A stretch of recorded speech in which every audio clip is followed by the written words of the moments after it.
P നരേന്ദ്രനാഥിന്റെ ബാലസാഹിത്യ കൃതികൾ. പറയിപെറ്റ പന്തിരുകുലം.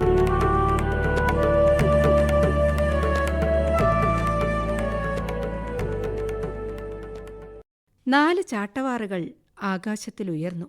പെട്ടെന്ന് പാക്കനാർ ഒരു ചൂളമടിച്ചു.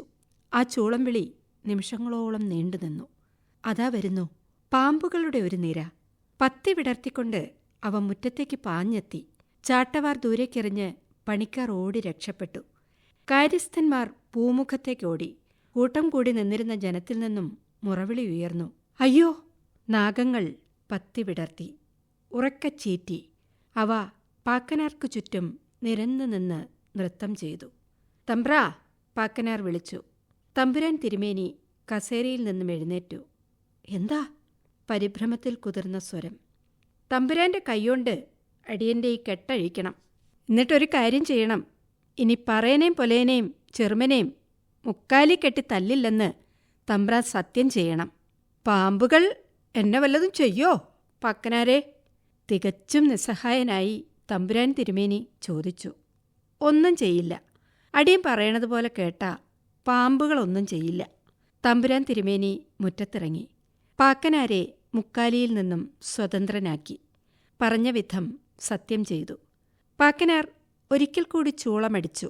പാമ്പുകൾ അതിവേഗം തിരിച്ചുപോയി. പാക്കനാരെ, ഇങ്ങോട്ട് പൂമുഖത്ത് കയറിയിരിക്കാം. തമ്പുരാൻ തിരുമേനി പാക്കനാരുടെ കൊച്ചു കണ്ണുകളിലേക്ക് സൂക്ഷിച്ചു നോക്കിക്കൊണ്ട് പറഞ്ഞു. എല്ലാവരും അമ്പരന്നു. കാര്യസ്ഥൻ രാമൻ ഒന്ന് ചുമച്ചു, തൊണ്ട ശരിപ്പെടുത്തി. എന്നിട്ട് പറഞ്ഞു, തമ്പുരാൻ അവിവേകം കാട്ടരുത്.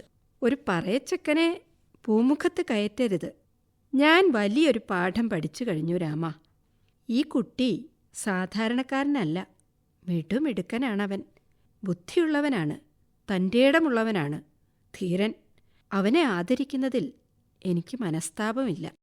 അദ്ദേഹം പൂമുഖത്തേക്ക് കയറി. ഒപ്പം പാക്കനാരും. ഇരിക്കൂ, തമ്പുരാൻ തിരുമേനി അഭ്യർത്ഥിച്ചു. പാക്കനാർ മടിച്ചു നിന്നില്ല, ഇരുന്നു. തമ്പുരാൻ തിരുമേനി ഒരു പണക്കിഴിയും 2 പാവുമുണ്ടും എടുത്തുകൊണ്ടുവന്നു. കൈനീട്ടു, എൻ്റെ സമ്മാനമാണ്. വേണ്ട, അടിയന് പണം ആവശ്യമില്ല. നിർബന്ധമാണെങ്കിൽ പാവുമുണ്ട് വാങ്ങാം. തമ്പുരാൻ്റെ സന്തോഷത്തിനു വേണ്ടി മാത്രം. സത്യം പറഞ്ഞാൽ അതും അടിയന് ആവശ്യമില്ല. കുട്ടിക്ക് പിന്നെ എന്താ ആവശ്യം? ഞങ്ങളെപ്പോലുള്ള പാവങ്ങളെ ജീവിക്കാൻ അനുവദിക്കണം, ഉപദ്രവിക്കാതിരിക്കണം. അതുമാത്രമാണ് അടിയൻ്റെ അപേക്ഷ. തമ്പുരാൻ തിരുമേനി നീട്ടിയ ഓണപ്പുടവ പാക്കനാർ 2 കൈയും നീട്ടി വാങ്ങി. തിരുമേനി പറഞ്ഞു, പാക്കനാർ പൊയ്ക്കോളൂ. മേലിൽ ഞാൻ ആരെയും ഉപദ്രവിക്കില്ല. ഇടയ്ക്കൊക്കെ ഇങ്ങോട്ടൊന്നു വരൂ. തിരുമേനി പറഞ്ഞു.